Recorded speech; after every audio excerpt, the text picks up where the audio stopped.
Well, hey everyone, it's Gerald Pauschmann here from geraldpauschmann.com and for the Institute for Learning Professionals.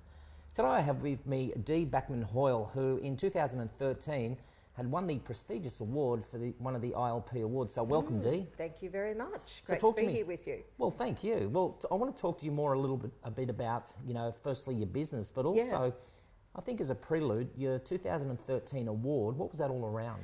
Oh, that was a fantastic opportunity. What that award was about was a major project for a client of ours, the MCC, which is the MCG, of course. Right. And it was for about 1,000 staff. It was a huge strategic project. It went for about 2 and a bit years, and we had a fantastic relationship with our client, from the CEO right through to all of the frontline heroes, of course. And it was all about how do we make sure that the staff at the MCG get to embellish an experience for all of the people and the patrons, guests, others, sponsors, etc., that come to the MCG. Yeah. So we moved away from that whole notion of customer service training. That was sort of the thing that we dipped everyone into customer service training, and really did a deep dive into what are the behaviours, what are the attitudes, what are the things that we need staff to be really excelling at. And they were things like good resilience skills on the job. When they get a bit of a challenging moment, how do they self-regulate and self-review what's going on? How do they debrief one another really well? How do they deal with difficult conversations and end up in a solid place themselves? Right. So it was a huge project, and very strategic, and very much a sense of having a lot of confidence alongside of our client to take a different direction. After winning the award, has it helped you any? Like, I suppose if you're an actor, you win the Logies, it probably gives you a sense of, well, more producers are out there looking at me as a Logie award winner.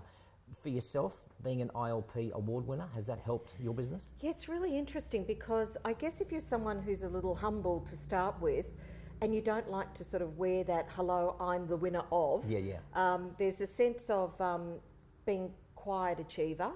But I will say a couple of things happened. Our client was absolutely rapt, and they were rapt because it was a recognising of what they were willing to do as well. So there's never ever anyone in our work that does it on their own. It's always in partnership with their client, and it's always, with the goodwill of both people succeeding and winning. So our client was absolutely rapt. They shared the news through their business. That had a cascade effect. So there was that feeling. There's also the sense that people just know that you're serious about what you do, and that you're not here waiting for business to come to you. You are seriously dedicated to building your business and honing your techniques and your professionalism enough that you can put yourself forward for these sorts of things. And was this a 1D show? Oh gosh, no, right. It's never the D show. There is a very, very significant half of my body, which is the Rolf show. And it's Dee and Rolf Backman, or Rolf and Dee Backman perhaps. Okay. Let's not be biased. And, alphabetical, we've got alphabetical bias, that's right. D first. Yes, that's it. And Rolf is absolutely the man that makes me look good. So he is the technician. He's the person that does all of the fine detail and make sure that I don't fumble over my abstract concept of just the big picture of making things happen. Dee, what I want to ask you, because I'm probably guessing that this is not how you started off. You didn't come out of, education, your schooling or college, and then walk into this business here.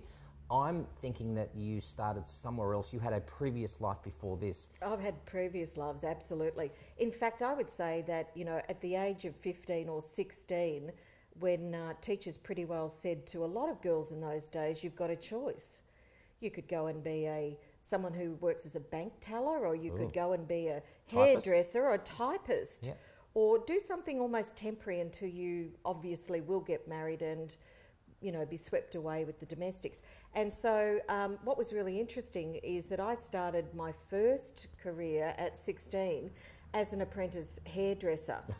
And I really worked hard at this, what I call the School of Hard Knocks, and I called myself a bit of a street rat, because I was never happy with the place that I was in. I was always aiming for the next place, the next place, the next place. So at the age of 20, I took an empty shell of a building and went to a bank manager and said, I want a business loan. Right. And he literally rolled his eyes and said, come back with your father or your husband or someone who will vouch for you. We don't give unsecured loans to young women. That's the way it is. So it's the dark, dark ages in 1982. Right.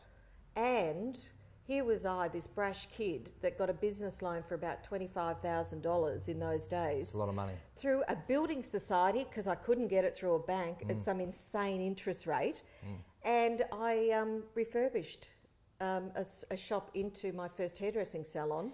And that was the beginning of the story. Okay, so but how does then a street rat go to an ILP award winner? So I'm a slow learner. It's only 30-something years. I move slowly. So what happened then was that I had a really tragic circumstance where my first husband passed away, and I decided I needed to change careers. So I'd gone from owning hairdressing salons, training and teaching staff, so that education underpinning sort of ethos of what I wanted to pass on, my knowledge and my wisdom. And then I went into the educational setting in a trade setting, and then I jumped the fence and got into business training. And then when I lost my husband at a very young age, I decided that I needed to build a career that was robust enough for me and my daughter to have the lifestyle that both of us wanted. I didn't want to be a single mum, and I didn't want to be pitied. I would just work bloody hard to make sure that I could get, you know, the opportunities that maybe some blokes got in those days. So I did a postgrad in innovation and enterprise and a postgrad in organisational development, and I studied psychology as well. Right. So, you know, this uneducated, why don't you go and be a bank teller or a hairdresser guidance in the 70s through to now in the 90s, standing there graduating at a university ceremony. Huge, huge experience. Look, and it seems like you know, at this stage here, you're wearing a lot of hats. Yeah. You know, you could go in as a human behaviourist, you can go in as a facilitator. What would be your main hat that you wear on a daily basis? I would say a combination of things. Consultancy, obviously, because I think if we do good facilitation, we've got to do good situational analysis, which means a learning needs analysis as part of the situational analysis. So we've got to go in and understand the systemic conditions of the places that we're going to play in. Yeah. We've got to understand their industry to a degree. We're never going to be as professional as they are in their industry. We need to be able to talk the language of the industry that we're in. We're going to need to understand where the pain points are, and we're going to need to understand where do we want to get to places are, and we need to do some investigation. Two parts: analysis, critical, and then the planning part.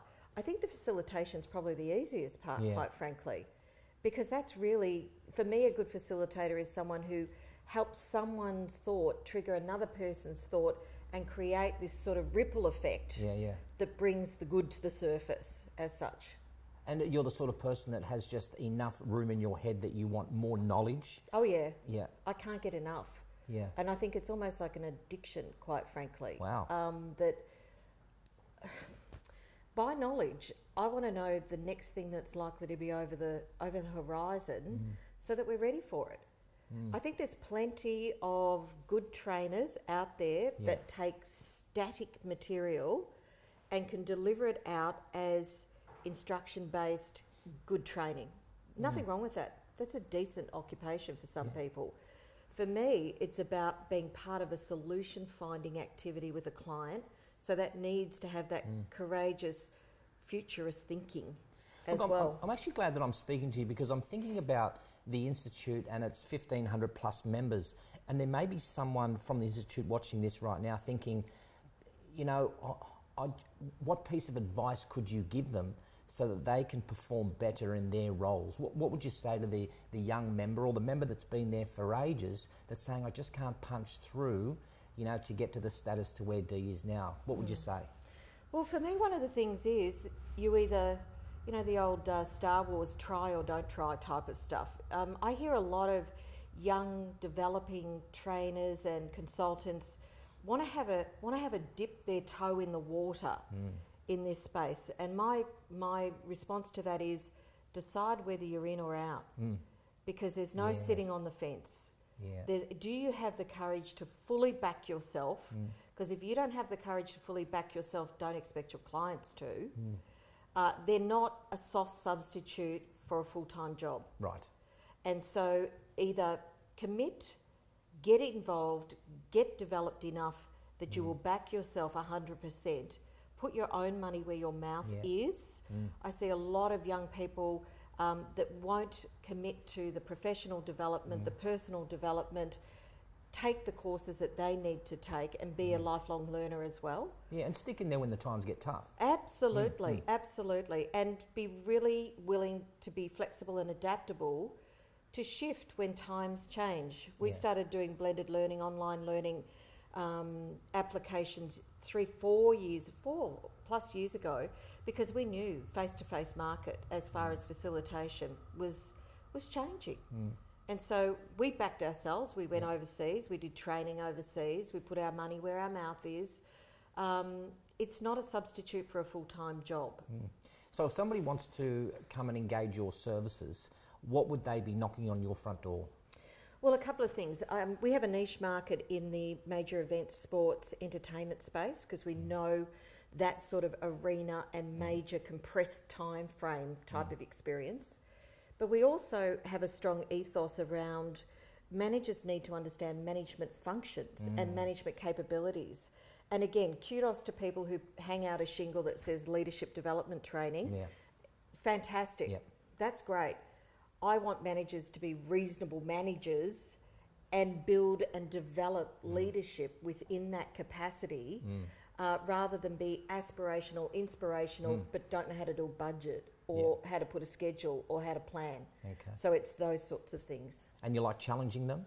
Oh, and hell yeah. Getting them a little bit disturbed? Absolutely. I think you've got to have a shake of the psyche, not to the point where we freeze people's willingness to attempt something new, but we excite them to attempt something new. And there's a difference between the psychology of those two things. Dee, thank you so much. I wish I had more time to chat to you about this, because I'm actually just getting into the flow of the conversation. There's so much more I want to ask you, so I think I might have to come back. If anyone is interested in contacting Dee, the links are on the screen below, and it's Inspired Workforce Performers. And you don't get to see Rolf, but no doubt we might get Rolf to do a bit of a cameo at some stage. He's better looking than me, actually. Well, maybe we should have done it with Rolf instead. He's laughing in the background, by the way. Dee, thank you so much. It's a pleasure, absolute pleasure having you on. Thank you very much for having me.